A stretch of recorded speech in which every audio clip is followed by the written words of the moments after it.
lang, hindi ako masaya sa kama sa'yo. Hindi lang sa, hindi ka marunong magdala sa kama, maliit pa sa'yo. Oh, no! Oo, barangay istorya. Ako ginagawa ko dahil gusto ko may makasama habang buhay. Sa totoong istorya, hindi mo ba na-feel yun? Nung ginagawa ko sa'yo? Hindi ka ba nahiya? Ang liit-liit sa'yo?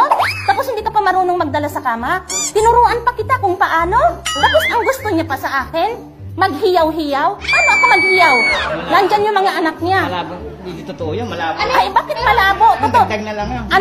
Anak mong babae. Mga anak mo. Sabi, Pero sa totoo na maliit daw. Maliit, ano na daw. Hindi, kasi maliit din na tao si Sir. Kaya siguro maliit. Pero ikaw, ma'am, kahit maliit, tinanggap mo. ay, tinanggap ko. Kasi ako, hindi ka naman lang magmahal na dahil sa doon lang sa sex ka eh. Nabanggit ni ma'am na siya ang nagturo sa inyo. Magaling ba magturo si ma'am? Sobra. Magaling siya mag-ano, Di ba ikaw pa nagsabi sa akin? Talo. May kutob ako pumiminig hanggang nasa wakas ang pag-ibig. Narito ako na akin at nakatingin sa mga ulap at bituin.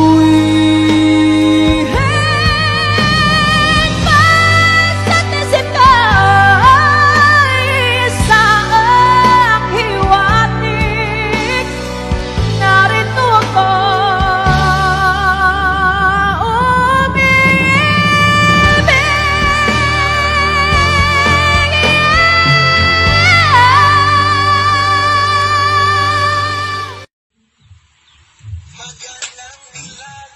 Unsa ko nang kanta itaw sige singon magandang bilat unsa lang kanta patugtog ana Magandang bilat man na, di man magandang bilat. unsa bilaga nga bilat man magandang bilat